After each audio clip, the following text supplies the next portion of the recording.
So last night, Justin Trudeau's Liberal Party made an extremely inexplicable, confusing, and disgusting attack on Pierre Poilievre and the Conservatives. And there's a lot of moving parts here, so it might take me a little bit to break down. But as you already know, the Liberals have been going down this line for a few months now that Pierre Poilievre and the Conservatives are secret extremists. Ignore the fact that the economy sucks. Ignore the fact that Justin Trudeau is deeply corrupt and doesn't really like democracy and all this stuff. Pierre Poilievre might be an extremist because he once took a photo with some random guy in a photo lineup. Yes, this is literally the extent of their evidence.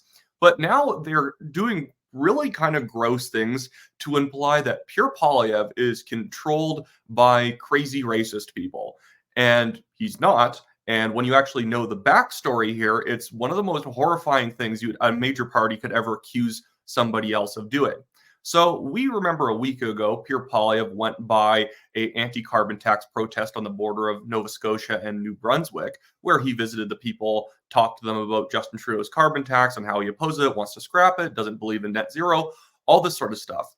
And because there was a singular Diagalon flag scribbled on the door in Sharpie, this means that Pierre Poilievre is trying to signal that he is on board with like Jeremy MacKenzie and like Diagalon. I don't know. It's confusing. It's stupid. There was like one guy that the media tried to make a big deal of because at this protest of dozens and dozens of people, there was one guy who had a Diagalon affiliation. And this is where it becomes very confusing and there's a lot of moving parts. Yes, Diagalon is kind of a joke organization. Yes, there is not literally a real coke sniffing goat that wants to rule a country that goes from Florida up to Alaska in a diagonal fashion. Yes. Also, some of the people behind the joke are insane, crazy people who nobody should take seriously, i.e. Jeremy MacKenzie. You get people like the ferryman troll who's on his streams, basically people who 30 years ago would sit around campfires in the middle of the woods just talking nonsense and getting drunk,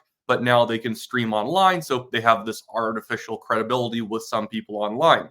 Now, and I'm going to play the clip that the Liberals posted last night on their social media because they're trying to imply that these guys control Pierre Poilievre. But before I play it, I want to remind people that Pierre Poilievre has already gone after these people and said that they're disgusting because they have said disgusting things like Jeremy MacKenzie making jokes about, you can't put it any other way, Jeremy MacKenzie making jokes about sexually assaulting Pierre Poilievre's wife, Anita Poilievre. Yet these people are scum. And so now the Liberals are pretending that Pierre Poilievre is actually in league with the scum who attacks his own wife and says disgusting things all the time. Oh, sorry, weird choke right there. Anyways, here's the clip that they posted. He needs to appeal to this base of conservatives that are not on board with Operation Global Homo. And he needs them to win. So the conservative base, it's our job to basically start pounding him with these questions and holding him to them so that he can't just run away from them. And you see what I'm saying? You can make him do things because he's a weasel. That's what's kind of interesting about it. And so really this just turns into the Liberals telling on themselves. Either they are disgustingly trying to defame Pierre Poilievre and the Conservatives by tying them to people that hate them, people who are actually trying to make people vote for the PPC or just not vote at all. I know some of these guys are like, voting doesn't work, we need a revolution or whatever. Morons. So either they're trying to defame Pierre Poilievre and the Conservatives through this association where there is no actual association, or the Liberals are telling on themselves and they actually think these guys are political geniuses who are going to somehow be able to make Pierre Poilievre do their bidding. Can they show one thing where they have actually gotten Pierre Poilievre to shift his position? They were the ones who got him to shift his position. They can't because nobody takes them seriously. There's a reason why Jeremy MacKenzie's show has basically tanked in viewership since he made that extremely disgusting joke about Pierre Poilievre's wife.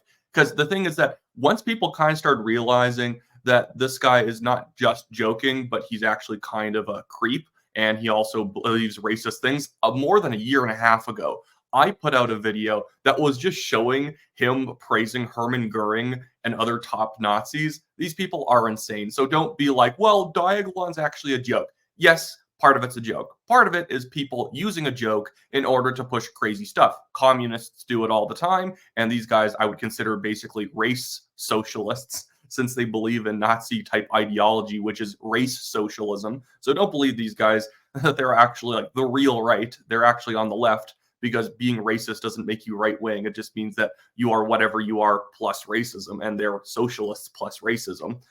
Anyways, but yeah, like the what this really is the liberals being extremely desperate and sweaty over the fact that their polling numbers are terrible. So they're trying to just manufacture a magic bullet that they can use against Pierre Poilievre.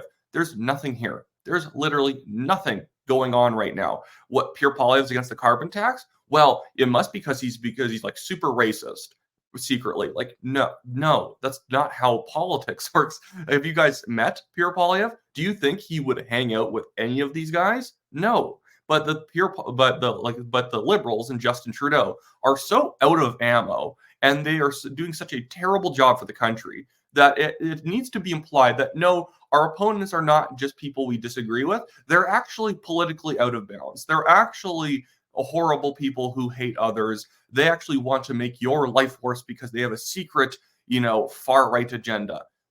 It's not going to play ball. This is not only a disgusting and confusing attack, it is what is going to be a failed attack. This is stupid. It will convince nobody. And if it convinces you, I got to say, don't vote. If this convinces you that Pierre Poilievre must be up to something, don't vote, because you're way too easily manipulated into believing just any narrative that a party puts out. They had to go back to a stream in 2022 to find this. So for some reason, the liberals are watching a lot of Plaid Army streams. They're watching a lot of Jeremy MacKenzie content. I don't know why. I don't know what they get up to in their weekends, but yeah. And this is all coming from the party who just voted in order to restore funding to Hamas through the UNRWA. The liberals and the NDP are full of people who are pro-Hamas, pro-rape in Israel. As long as it's in Israel, they're pro-murdering people. But yeah, I guess that this means that Pierre Poilievre is a bad guy, because people who hate his guts think that they can manipulate him. They have not been able to manipulate him. And where are we now? Like, where's the other shoe that's going to drop for the liberals? That we're going to have a secretly recorded call where like Pierre Poilievre is calling up Jeremy MacKenzie and saying, I think you're right about everything. I am a weasel. I am going to do whatever you want. Because where's the evidence? Where's the evidence he's done anything? But this is just liberals throwing mud. Anyways, that should be it for me today, guys. Just quickly want to do the normal plug that we have a legal fund in the description of this video below. We're being sued by a Chinese billionaire developer, suing us for defamation over literally nothing. He cannot provide any evidence we defamed him. We had a guest writer write about people donating to Aaron O'Toole. This guy was mentioned in the article, and we just simply linked to a Globe and Mail article that showed all of his different connections that made it slightly unsavory that Aaron O'Toole is taking money from people like this. And then he sued, and 2 years later still has not proven why or how we defamed him.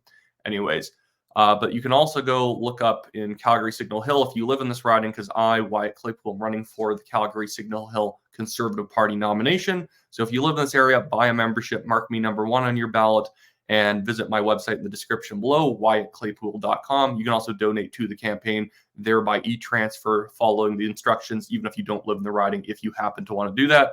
But other than that, I'll see you guys later.